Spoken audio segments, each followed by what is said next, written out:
My YouTube family, मैं हूं Anima, a housewife, a toddler mom pursuing MA in English and along with preparing for UGC NET in. तो आज मैं आप लोगों से शेयर करने जा रही हूं सुबह के 7 बजे से शाम के 7 बजे तक का मेरा daily routine, how I manage time to study and for house chores and also for my toddler. तो सुबह 5 बजे से उठ के मेरा एक स्टडी सेशन हो गया था 7 बजे तक, और 7 बजे मैं किचन में आ गई थी ब्रेकफास्ट विथ लंच प्रिपेयर करने के लिए। तो ब्रेकफास्ट बनाने के बाद मैं यहाँ पे चावल और दाल को धो के कुक चढ़ा दूंगी गैस पर। उसके बाद मैं झाड़ू पोछा करने के लिए चली जाती हूँ। तो जब तक मेरा झाड़ू पोछा होता है तब तक कुकर में दाल भी हो जाता है, चावल भी हो जाता है। ऐसे ही मल्टीटास्किंग करके मैं मैनेज करती हूँ घर, और मेरा टाइम निकाल ही लेती हूँ स्टडी के लिए। कुछ लोग सोचते हैं ये तो बाहर रहती है, न्यूक्लियर फैमिली में रहती है, इसको बहुत ही इजी होता होगा सब कुछ मैनेज करना।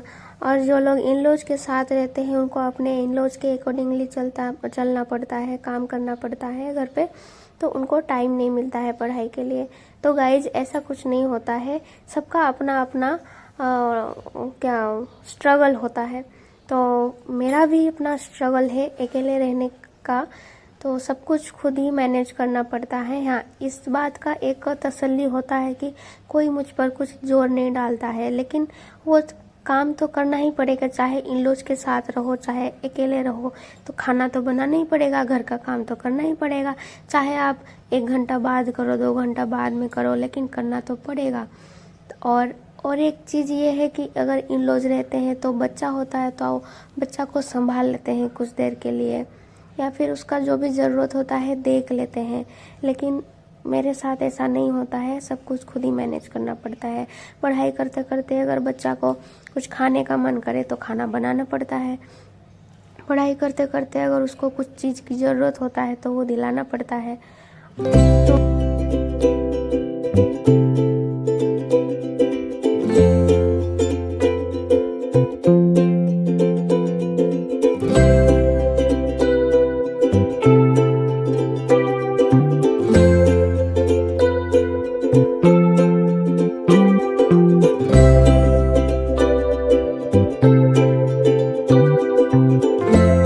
हमारे घर गेस्ट आए हुए थे, उन्हीं के बच्चों के साथ अर्पित खेल रहा है। थोड़ी देर बैठने के बाद वो लोग चले गए थे, फिर मैं नहा धो के किचन में आ गई थी। 9:30 बज चुका था। 10 बजे से मेरा सेकेंड स्टडी स्लॉट शुरू करना था, इसीलिए जल्दी जल्दी आज ज़्यादा कुछ नहीं बनाया, बस आलू चोखा दाल भात बनाया। और मेरे हस्बैंड घर पर नहीं थे, वो ड्यूटी पर चले गए थे, और उनका ड्यूटी कोई शेड्यूल नहीं होता है, वो एक दिन जाते हैं तो फिर 2 दिन बाद आते हैं, क्योंकि उनका ड्यूटी ही ऐसा होता है। तो इसीलिए मैं बोल रही हूँ कि मुझे अकेला ही सब कुछ संभालना पड़ता है। तो आलू चोखा में अगर आप ये बड़ी दो ना, उड़द दाल की बड़ी, तो उसका टेस्ट एनहेंस हो जाता है। क्योंकि मैं उड़ीसा से हूँ तो हम लोग ऐसे ही करते हैं, बहुत अच्छा लगता है। यहाँ पे मैं दाल को छौंक लगा रही हूँ। तेल में हींग दे के जीरा दिया, उसके बाद मैंने थोड़ा करी पत्ता दे के प्याज और लहसुन आज नहीं दिया था, और टमाटो दे के सारा मसाला दिया था। मैं दाल में सारा मसाला दे के दाल को नहीं उबालती हूँ, बस नमक दे के ही उबालती हूँ, क्योंकि मसालों का दाग कुकर के अंदर लग जाता है, उसको क्लीन करने में टाइम लगता है, इसीलिए मैं बिना मसाला का ही दाल को उबालती हूँ। मैं हर दिन घर को पोछा नहीं लगाती हूँ, अल्टरनेट डे करती हूँ, तो उसमें भी मेरा 1 घंटा बच जाता है कभी कभी। तो ऐसे ही मैनेज करना पड़ता है। ऐसे ही छोटे छोटे तरीके को अपना के अपना टाइम बचाना पड़ता है हाउसवाइफों को।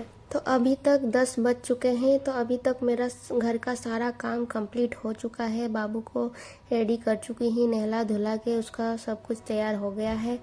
घर का सारा काम झाड़ू पोछा डस्टिंग वगैरह हो गया है। मैं भी रेडी हूँ और लंच भी प्रिपेयर हो गया है। तो अब मैं अर्पित को ये आइसक्रीम दे के, ये मेरे हस्बैंड ने बनाया था, होममेड आइसक्रीम है, ये उसको देने के बाद फिर मैं अपना स्टडी सेशन शुरू करूँगी। बाबू को पूछा आइसक्रीम कैसा लग रहा है, तो उसने ऐसा जवाब दिया, देखो इग्नू एमए का एग्ज़ाम जून 1 तारीख से शुरू हो रहा है और जून 1 तारीख ही मेरा पेपर 1 है, जो कि ब्रिटिश पोएट्री। और आप यकीन नहीं मानोगे गाइज, मेरा सिलेबस ही कंप्लीट नहीं हुआ है अभी तक। अगर मैं ऐसे पढ़ाई अभी जैसे पढ़ाई कर रही हूँ, पहले से ऐसे पढ़ाई करती तो शायद मेरा अब तक रिवीजन का चल रहा होता। लेकिन पता है आप लोगों को, एग्ज़ाम के 1 महीने से पहले, मतलब एग्ज़ाम होने का 1 महीने से पहले जितना भी हम पढ़ाई करते हैं वही हमें याद रहता है। जब भले ही साल भर में आप पढ़ाई कर लो, वो तो हम भूल ही जाते हैं। ऐसा तो अक्सर मेरे साथ होता है। तो एग्ज़ाम के टाइम में जितना भी पढ़ाई होता है वही याद रहता है। लेकिन पहले की बात और थी, तब मैं शादीशुदा नहीं थी, तब मेरे ऊपर इतना रिस्पॉन्सिबिलिटी नहीं था, तब मैं सिर्फ पढ़ाई करती थी। लेकिन अभी तो नहीं होगा ऐसा, अभी मुझे सारा काम मैनेज करना पड़ेगा, वो मैं स्किप नहीं कर सकती हूँ।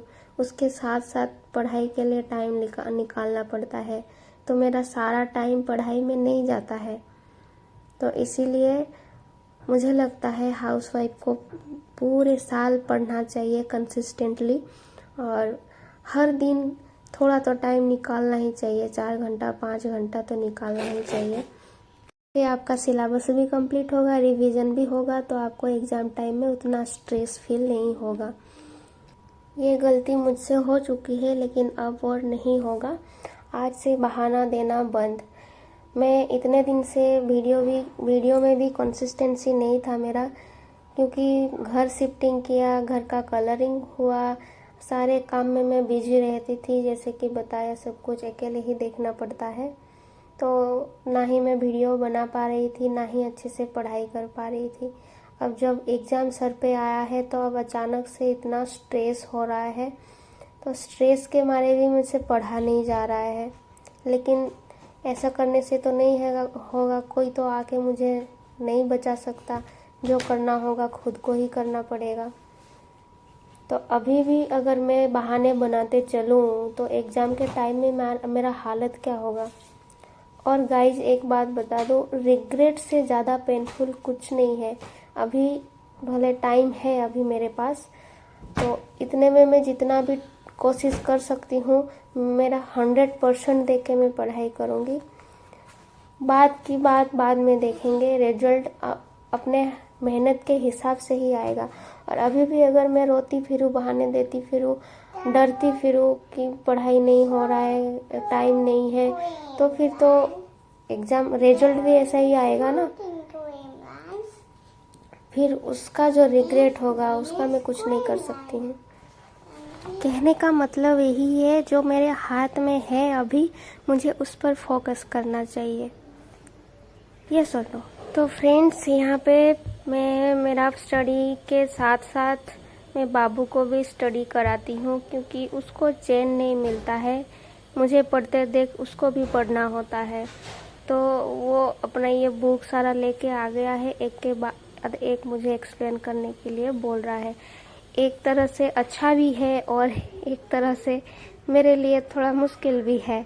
मैं कंसंट्रेट नहीं कर पा रही हूँ, लेकिन क्या कर सकती हूँ, माँ हूँ तो मुझे उसका भी रिस्पॉन्सिबिलिटी निभाना पड़ेगा।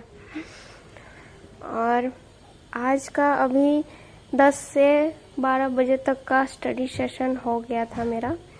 तो इसके बाद मैं लंच करती हूँ, और लंच के बाद वही किचन क्लीन वगैरह करके फिर 1 बजे से 2 बजे के बीच में मैं रेस्ट करती हूँ थोड़ा, क्योंकि मुझे सर्वाइकल पेन होता है। तो अगर दिन भर में एक बार भी मैं मेरे बैकबोन को सीधा ना करूँ तो फिर शाम होते होते मेरा हालत ख़राब हो जाता है। तो इसीलिए मैं 1 घंटा रेस्ट करती हूँ, या तो थोड़ा सो जाती हूँ या फिर मैं वीडियो एडिट करती हूँ उस वक्त। फिर 2 बजे से मेरा 3rd स्टडी सेशन शुरू होता है। ये 2 घंटे के लिए ही होता है, 4 बजे तक। लेकिन मेरा जो बाबू है, मेरा जो बेटा है, ये कभी भी दोपहर को सोता नहीं है। इसको बचपन से ही नींद से दुश्मनी है फ्रेंड्स, तो इसको नींद ही नहीं आती। जितना भी कोशिश कर लो, इसको सुलाना बहुत ही मुश्किल होता है मेरे लिए। तो ये ऐसे ही खेलता रहता है, थोड़ा पढ़ाई भी करता है, खेलता है, पढ़ाई करता है, थोड़ा परेशान करता है, और मैं अपना स्टडी करती हूँ। तो ऐसे ही हमारा पूरा दिन निकल जाता है। मैं इसको लेके डेली शाम के 6 बजे पार्क लेके जाती थी, वहाँ पे थोड़ा बहुत खेलता था, मैं भी वॉकिंग कर लेती थी, तो हमारा मूड फ्रेश हो जाता था। लेकिन अभी मेरा एग्ज़ाम नज़दीक है, इसलिए मैं मेरा पढ़ाई को फर्स्ट प्रायोरिटी देती हूँ, तो इसीलिए नहीं निकलती हूँ कहीं। लेकिन हस्बैंड जी जब घर पे होते हैं तब इसको लेके कहीं घुमाने चले जाते हैं, और वो जब होते हैं तो मैं सुबह वॉकिंग के लिए चली जाती हूँ, ताकि घर पे बाबू अकेले ना रहे।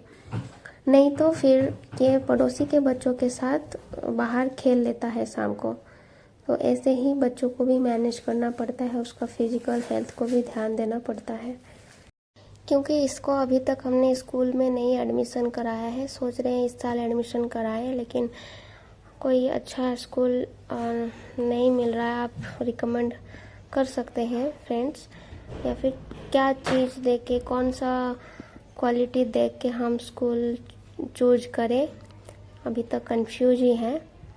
ये तो मैं सोचती थी इसको होम स्कूलिंग कराऊँ, लेकिन अभी लग रहा है मैं उतना टाइम नहीं दे पाऊँगी होम स्कूलिंग के लिए, और उसको रियल लाइफ एक्सपीरियंस भी देना पड़ता है होम स्कूलिंग में, तो उसके लिए मेरे पास उतना टाइम भी नहीं है, बजट भी नहीं है हमारा।